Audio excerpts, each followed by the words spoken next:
ازيكم؟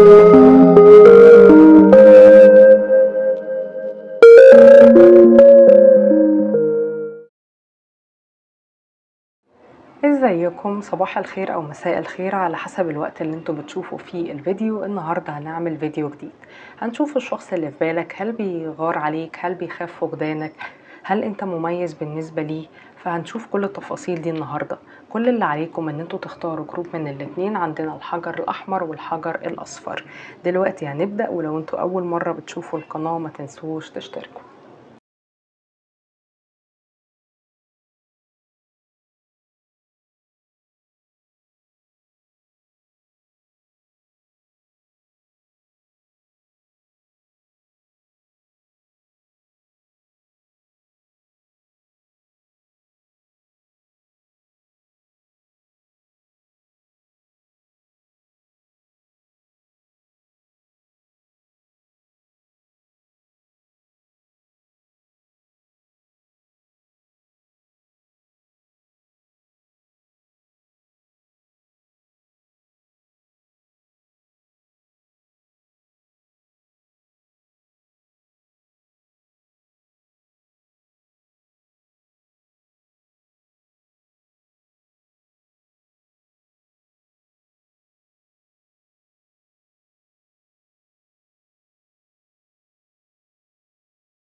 اهلا بيكم يا اصحاب جروب نمبر 1 اللي اخترتوا الحجر الاحمر او اللي اخترتوا بحروف اسم الطرف الاخر.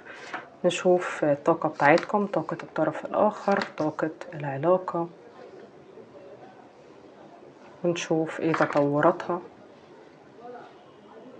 هل يغار عليكم؟ هل يخاف فقدانكم؟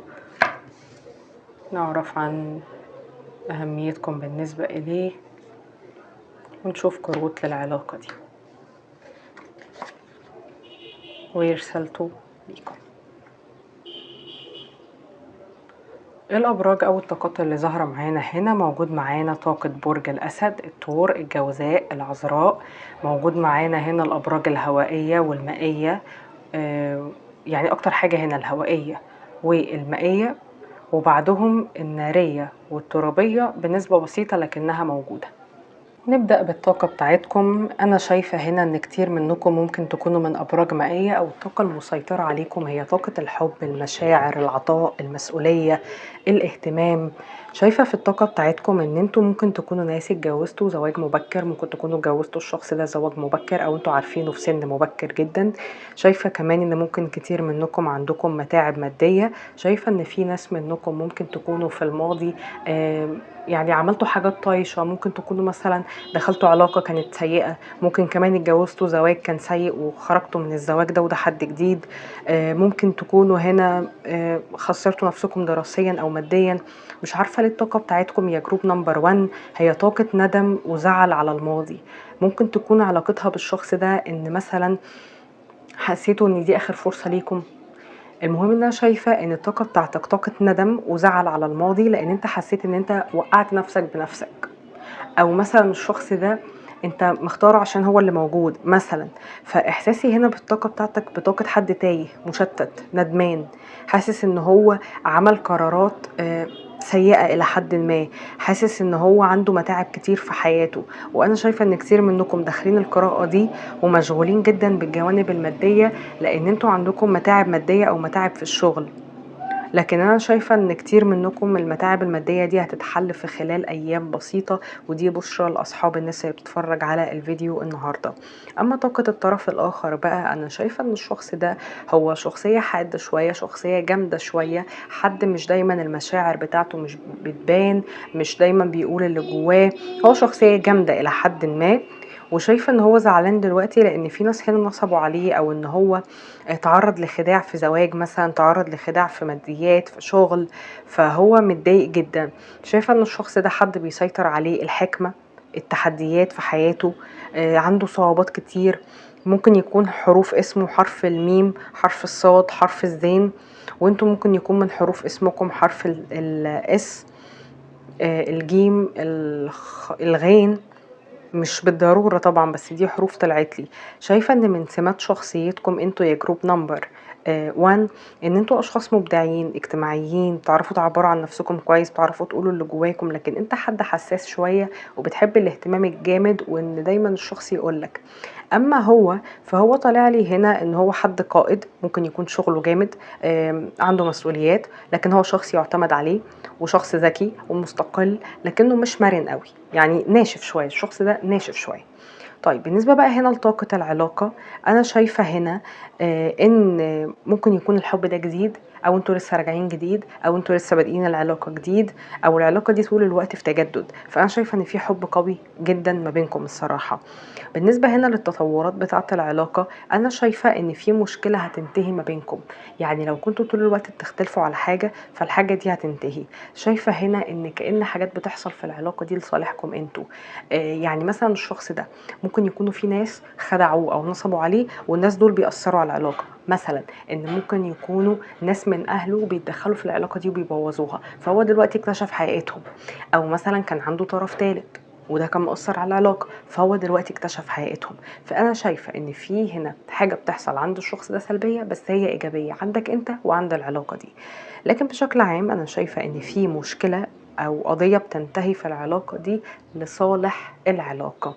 ده اللي أنا شايفاه هنا بوضوح. بالنسبة بقى للكروت بتاعة العلاقة دي، أنا شايفة إن في مشاعر رومانسية وقوية جدا بينك وبين الشخص ده، مشاعر حقيقية تستحق إن انتوا الاتنين تعملوا عشانها مجهود وتركزوا فيها وتهتموا بيها. لأن أنا شايفة إن ممكن انت أو هو مش مهتمين قوي بالمشاعر اللي ما بينكم، أو في حاجات شغلاكم مثلا عن العلاقة، أو كانت الغلطة هنا إن احنا ما اديناش للعلاقة دي وقتها وحقها. لكن أنا شايفة إن في قابلية هنا للتسامح، يعني لو كنتوا زعلانين من بعض انتوا الاتنين هتتصالحوا، في هنا تصالح هيتم، هتسامحوا بعض، هتبدأوا بداية جديدة. يمكن دلوقتي انتوا في مرحلة عزلة أو راحة أو واخدين بريك من العلاقة، لكن أنا الشخص ده شايفاه إن هو بيفكر في حكمة فيما هو قادم للعلاقة دي، وهيحصل قرارات جيدة. فاستغلوا الفترة بتاعت البريك دي لصالحكم ولصالح العلاقة، لأن في تطورات بعدها، يعني دي فترة راحة كده في العلاقة دي. طب تعالوا نسأل بقى الأسئلة بتاعت القراءة النهاردة. هل الشخص ده بيغار عليكم؟ نعم، الشخص ده بيغار عليكم، لكن خليني اقول لكم حاجة. طالع لي في طاقة الغيرة، وفي طاقة ان هو بيخاف من فقدانك، وفي طاقة ان هل انت مهم بالنسبة ليه ولا لأ. ان الشخص ده مش الحب بتاعه حب مراهق، يعني مش حد عنده الغيرة المرضية المراهقة المتصنعة مثلا، او بيخاف على فقدانك بشكل درامي مثلا. لان انا شايفة هنا شخص عاقل وحكيم جدا. فحتة بيغار عليك، نعم الشخص ده بيغار عليك، لكن ولا غيرة طفولية، ولا غيرة امتلاكية، ولا غيرة تبوظ لك حياتك. يعني مثلا لو بتشتغل هيسيبك تشتغل، لو عندك مجتمع كبير هيسيبك يبقى عندك مجتمع كبير. يعني مش شايفاه متملك، مش شايفاه طفولي، مش شايفاه يعني حد مسيطر خالص. انا شايفة كمان ان هو حد ما عندوش مشاكل في الثقة، يعني هو عنده ثقة فيك قوية، مش حد شكاك النهائي. فهو بيغار عليك الغيرة الطبيعية، وسبب غيرته عليك ان هو بيحس ان انت حد بيرفكت، ان انت حد مكتمل، ان انت حد مستقل جذاب مرغوب من ناس كتير، ممكن يكون شغلك فيه تعاملات كتير، وشايفك حد واصل لمرحلة من النجاح والنضوج والجمال. فهنا الغيرة جاية من ناحية انه شايفك حاجة جميلة، وكمان ذو قيمة عالية. والشخص ده بيحس ان انت حد واثق من نفسك جدا، يعني هو عارف ان انت عارف ان انت حلو، وان انت ناجح، وان انت شاطر، وان انت مرغوب. فهو بيحس ان انت حد عندك ثقة عالية في نفسك، وده ساعات بيخوفه. لان ساعات برضو الشخص اللي بيبقى واثق في نفسه قوي ومدرك لقيمة نفسه قوي وشايف نفسه بيرفكت بيكون جذاب اكتر، وبيكون مش سهل الارضاء، ومش سهل ان هو يخش مع حد في علاقة. فهو عنده الحتة دي شوية بسبب اللي انا قلت لكم عليه. لكن هو مدرك ان انت حد بتحط حدود كويس قوي، حتى لو انت عالمك مفتوح، لان ده كارت العالم، كارت حد بيسافر كتير، بيشتغل كتير، بيقابل ناس كتير ومن الجنس الاخر. لكن هو عارف ان انت شخص بيضع حدود قوية قوي قوي. طيب هل يخاف من فقدانك؟ نعم، ولكن مش بالشكل الدرامي، لكنه بيخاف من فقدانك لانه هو واعي للقيمة بتاعتك، واعي لان انت شخص حلو جدا لأكتر من سبب. وعلى فكرة خليني اقول لكم حاجة، الشخص ده عنده ثقة عالية بنفسه ومش شخص ناقص، وشخص بيحب ان الشريك بتاعه يكون ناجح، يكون عنده عقل، يكون جميل. فهو ولا هيتضايق من شغلك ولا هيتضايق من نجاحك ولا هيتضايق من قوتك، لان هو كمان عنده الحاجات دي على فكرة، وهو بيحب ان شريك حياته يكون فيه اصلا الحاجات دي. لان انا حاسه ان ده حد يفرق له برضو الشكل الاجتماعي، وعايز حد يخليه شكله حلو قدام مثلا المجتمع بتاعه، قدام عيلته، خصوصا ان هو ممكن يكون بيشتغل شغلانه ذو بوزيشن مثلا. فهو هنا بيخاف من فقدانك، نعم، لكن زي ما اقول لك مش بالشكل الدرامي، بيخاف من فقدانك لان هو مدرك لقيمتك، لان هو بيحس ان انت عندك قيمه عاليه عنده. وساعات بيخاف من فقدانك لان هو بيشوفك حد مستقل وحد قوي وحد عينك مليانه، يعني ولا هيعرف مثلا يمتلكك بالفلوس ولا بالهدايا ولا بالحاجات دي. فانت مش سهل ان انت تقتنع، وبيشوفك ان انت مستقل وعشت اغلب حياتك لوحدك او في بلد غريب او معتمد على نفسك ماديا معنويا. فهو عارف ان انت شخص مش محتاج حد يكملك، او ان انت ما عندكش اعتمادية على حد، ومستقر لوحدك وبتعرف تقضي وقت رايق جدا مع نفسك. فبيخاف من فقدانك لانه حاسس ان هو مش عارف يديك الحاجة، او ان انت مش عندك نقص للحاجة اللي تخليك مثلا معتمد على حد. فهمتوني؟ ان هو مش شايف انت معتمد عليه او على غيره، فدي حاجة بتخليه شوية يخاف من فقدانك. طب هل انت مهم بالنسبة ليه؟ نعم، انت مهم بالنسبة ليه جدا. ليه؟ لان هو بيحترمك جدا وبيحسك شخص ذكي وواضح وعندك حكمة، وحد بتحط حدود مع الناس، وشخص ناضج، وبيحس ان انت مستقل، وبيقدرك ومقدر ان هو عارف ان هو يقرب منك، لان هو بيراك حد مش سهل ان انت تقرب من اي حد، مش اجتماعي اوفر مثلا، مش، لا، هو بيحس ان انت مش سهل انت تقرب من اي حد. فهو انت مهم بالنسبه ليه لان هو حاسس ان هو تعب عشان انت تكون موجود معاه. رسالته ليك بقى بيقول لك انا طول الوقت بشغل نفسي في شغلي عشان انساك وما افكرش فيك كتير وما اتعلقش بيك كتير، بس انا فشلت. ممكن تكونوا منفصلين، او ممكن دي فتره انتوا كنتوا فيها منفصلين، هو كان بيحاول ان هو ينشغل عشان ينساك بس ما عرفش ورجع لك. فكده نكون خلصنا قراءتكم. ميرسي جدا ليكم، نشوفكم قريب في فيديو جديد. لو حبيتوا القراءه وانطبقت عليكم حطوا لايك، لو ما انطبقتش شوفوا الجروب التاني.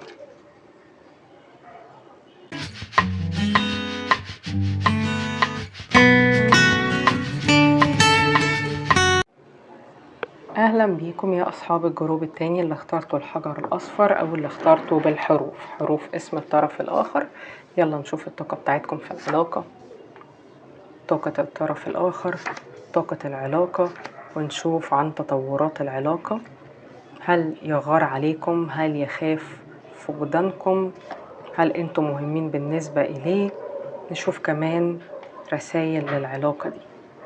ده انت مستعجل بقى هنا يا جروب نمبر 2، بتحب الانجاز. انا شايفه ان الاجابه جايه لك كده من الاول خالص، يس. نعم يغار عليكم، نعم يخاف فقدانكم، نعم انتم مهمين بالنسبه لي. ولكن هنقول دلوقتي كل التفاصيل لان قراءتكم النهارده حاساها قراءه لذيذه. طيب، الابراج او الطاقات اللي ظاهره معانا، موجود معانا هنا الابراج الناريه والهوائيه كتير، الابراج المائيه، الابراج الترابيه هنا بسيطه جدا لكنها موجوده. وده يقول لنا ان الاستقرار في العلاقه دي مش 100%، لكنه موجود وفي قابليه للتطور. يعني مش الاستقرار كامل، لكن في قابليه للاستقرار الجيد في العلاقه دي. شايفه طاقه برج الحمل، شايفه طاقه برج العذراء بوضوح هنا معايا، والاسد كمان. شايفه حرف الايه. نبدأ أول حاجة بالطاقة بتاعتكم. أنا شايفة هنا الطاقة بتاعتك بتقولي إن أنت عندك متاعب وهموم كتيرة أوي بترهقك، بعضها من العلاقة دي وبعضها من حاجات أخرى في حياتك، وإن أنت حياتك دلوقتي بتتطلب الحكمة، القرارات، التحديات، المحاولة والصبر. ممكن تكون العلاقة دي فعلا محتاجة كده، وكمان حياتك برضو محتاجة كده. يعني أنا شايفة إن في حاجات كتير جاية من ناحية العلاقة دي مضايقاك، وكمان حاجات في حياتك انت ممكن تكون برضو مأثرة عليك ومضايقاك، خصوصا اللي منكم من طاقة هوائية، واللي بشرتكم سمراء، واللي من مواليد فصل الخريف. انت ممكن يكون من حروف اسمك حرف البي، الاو، العين، الشين، التاء، والطرف الاخر ممكن يكون من حروف اسمه حرف الاي، النون، الالف، الب، الطاء.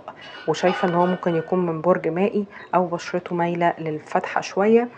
اما طاقة الطرف الاخر بتقول لنا ان هو عنده حب ومشاعر، يعني الطاقة بتاعتك طاقة عقل وادراك وجحيم الوعي بالمعنى الحرفي، ان انت بقى قاعد بتفكر في العلاقة وبترتب للعلاقة وشايل الهم، لكن هو في طاقة مشاعر، طاقة حب، وربنا يحلها بعدين. يعني انا بحبك، نحلها بعدين بقى. ده الطاقة بتاعته. وهو هنا الشخص ده بيحصل انقلابات وتغيرات في حياته دلوقتي، كأن حياته بتتشقلب دلوقتي حرفيا، لكن كل ده لصالحه. يعني مثلا كان في علاقة مثلا زوجية مثلا قديمة، علاقة ثلاثية أو حاجة سيئة، وبتتقلب دلوقتي وبتتشقلب حرفيا، لكن ده لصالحه. مثلا عنده شغل، والشغل ده فيه تغيرات قوية قوي وحاجات كتير عمالة تبوظ، لكن ده لصالحه. فده اللي أنا شايفاه في الطاقة بتاعته، في تغيرات وانقلابات كتير في حياته، وممكن ده يكون مؤثر على العلاقة، عامل شيء من البعد أو الجفا في العلاقة دي والتأخر في أخذ الخطوات، لأن هو في حاجات في حياته متغيرة ومش ثابتة، وفي توترات كده في حياته شوية. طاقة العلاقة دي بتقول لنا إن هي محتاجة حكمة، محتاجة قرار، والعلاقة دي ممكن يكون حصل فيها جرح أو تدخل لأطراف ثلاثية أو حاجات زعلتكم، لكن في قابلية إن يبقى في مفاجآت حلوة وتطورات حلوة في هذه العلاقة مستقبلا شوية. أنا شايفة إن طاقة العلاقة دلوقتي كأن في اكتئاب، كأن في زعل، كأن في تطور، بسبب إن قصة حبكم دي ممكن تكون حصل فيها فشل أو توتر. طب تعالوا نشوف برضو ايه اللي ممكن يحصل في العلاقة دي. يعني انا شايفة هنا ان العلاقة دي ممكن في فترة فشلت، في فترة توترت، بس انا شايفة ان في قابلية هنا للسعادة في العلاقة دي، لكن بعد مدة، بعد صبر، بعد ما الشخص ده يشوف هو بيعمل ايه والتغيرات اللي بيعملها. وخلينا نقول كمان ان ده حد ممكن يكون مش دائم الوجود في حياتك، او ان هو ممكن يكون دلوقتي في حاجات كتيرة قوي مأثرة عليه وشغلاه ومخليه مسحول جدا فيها. عشان كده طلع لي هنا ان العلاقة دي محتاجة صبر، محتاجة مقاومة، محتاجة تحديات، محتاجة حاجات نعملها علشان نوصل لها. يعني دي مش من العلاقات السهلة اللي هو اتعرفنا اتجوزنا خلاص، لكن لا، انا شايفة ان العلاقة دي فيها توتر. وكمان هنا الكارت ده طالع بيقول لنا ان الصعوبات المادية والعملية مؤثرة على العلاقة دي وعلى الحياة العاطفية بينكم. ممكن الشخص ده يكون ما عندوش الماديات الكافية ان هو ياخد خطوة، ممكن يكون الشخص ده عنده مشاكل في الشغل وهو حد ما بيقدرش يركز في كذا حاجة، فهو يحل المشاكل وبعد كده يبقى معاك. ممكن يكون الشخص ده شغله مرهق جدا وبياخد منه وقت كبير جدا. شايفة في ناس منكم عرفتوا بعض في شغل او عن طريق شغل حد فيكم مثلا. ده انا شايفاه في العلاقة دي بشكل واضح، يعني في حاجات مادية، عملية، سفر، مشاكل، كل ده بيأثر على العلاقة. وخلينا اقول لكم كمان ان هو حد كتوم، يعني مش حد هيكون بيقول لكم انا عندي مشاكل، انا عندي ضغوطات، لا، بيحتفظ بالحاجة جواه شوية. وكمان من سمات شخصيته ان هو حد قائد، ليدر، يحل مشاكله بنفسه. فهو حد صاحب إرادة، صاحب فكر، قائد، وبيشوف ان رأيه هو الصح احيانا. اما انتوا، انا شايفه انتوا اشخاص دبلوماسيين متوازنين، بتحبوا الشراكه، ممكن تتكلموا، ممكن تقولوا اللي جواكم عادي، لكن ساعات بتنشنوا شويه دماغكم معاه. طيب انا شايفه هنا ان في رسالته ليك بيقولك انا بحبك حب غير مشروط، بحبك حب قوي، بحبك حب بدون مقابل وبدون ما اكون عارف العلاقه دي رايحه على فين او ايه اللي هيحصل فيها. فبيكون عندي حب ليك بغض النظر عن ايه اللي هيحصل، بغض النظر عن العلاقه دي ناجحه ولا لا، بغض النظر عن اي حاجه. انا بحبك حب غير مشروط، وشايف ان انت كمان بتحبني حب غير مشروط ومن غير مصالح ومن غير اي حاجه. ويس، الشخص ده عنده مشاعر. طيب نسأل بقى الأسئلة بتاعة القراءة النهاردة. هل هو بيغار عليكم؟ نعم، في غيرة، وبيغار عليكم لأن هو بيحسك حد مهتم بنفسك، مهتم باللي حواليك، عندك القدرة ان انت تركز في اكتر من حاجة. وساعات الشخص ده بيشوف ان انت احسن منه في كذا حاجة، يعني احسن منه في قدرتك على الاحتواء، على الاهتمام، على المحافظة على العلاقات، على الناس اللي انت بتحبهم، على ان انت بتقدر ان انت مثلا تركز في شغلك وعيلتك وفيه وما بتأثرش في حاجة، لكن هو ما بيعرفش يعمل ده. فهو بيغار عليك لان انت بالنسبة له مصدر الامان والراحة والحب الغير مشروط والنضج. فهو بيغار عليك لان انت بالنسبة له عندك قيمة كبيرة، والناس اللي حواليك انت بالنسبة لهم كده برضو. يعني مثلا هو بيحس ان انت في وسط اهلك، في وسط صحابك، ان انت مصدر امان، مصدر راحة، مصدر نضج. فهو يمكن الشخص ده بيغير عليك كمان من اي حد يقرب منك، يمكن حتى اهلك. لان انت مش بالنسبه له بس كده، انت مصدر دعم وحب لكل الناس. فهو ساعات بيغار عليكم، وممكن بيغار كمان من ناس يعني مش جنس اخر. طيب هل يخاف فقدانك؟ نقدر نقول لا. ليه بقى؟ هل عشان هو انت مش مهم بالنسبه له؟ لا، مش عشان كده، بس عشان هو حاسس ان هو بيقدر ان هو يسيطر عليك. لان الشخص ده هو طالع لي في كارت الماجيشن، الساحر. الساحر ده بيبقى حد ذكي، الساحر ده بيبقى حد دبلوماسي، حد بيقدر ان هو يقنع، حد بيقدر ان هو يسيطر على اللي قدامه بطريقه ناعمه وحلوه وملفته، وحد بيقدر ان هو ياخد اللي قدامه كده بمنتهى الذكاء، وبيعرف يتعامل مع كل الناس ويديلهم اللي هم عايزينه ويوهمهم بحاجات مش حقيقيه. فهو مش حته يخاف فقدانك، هو عارف ان انت مش هتروح في حته، هو حاسس ان هو مسيطر عليك، مسيطر عليك بقى بطريقته، بدبلوماسيته، بان هو عارف ان هو يرسم نفسه قدامك كويس. فده اللي طالع. يعني الشخص ده نقدر نقول ان هو بيتلاعب بشكل ابيض شويه او بشكل حلو، ان هو بقى حد ذكي وحد دبلوماسي وحد ملفت وحد ناجح وحد شاطر وعنده ادراك لقيمته. فهو شايف ان انا حد كويس، فانت اكيد مش هتسيبني وتروح لحد تاني، انا كويس، وانا كمان مسيطر عليك جدا بحبي، بمعاملتي، بالمفاتيح بتاعتك اللي انا عارفها واللي مش اي حد يعرفها، بكل حاجة. فهو عارف ان هو مسيطر عليك وان هو ملكك بشكل حلو، من غير ما يكون مكرهك في حياتك بقى وزعيق، لا ده ناعم قوي ومش سهل. فهو عارف ان هو مسيطر عليك، مش محتاج ان هو يخاف فقدانك، هو مسيطر بشكل حلو وعاجبك كمان، عاجبك السيطرة الحلوة الخبيثة شوية دي.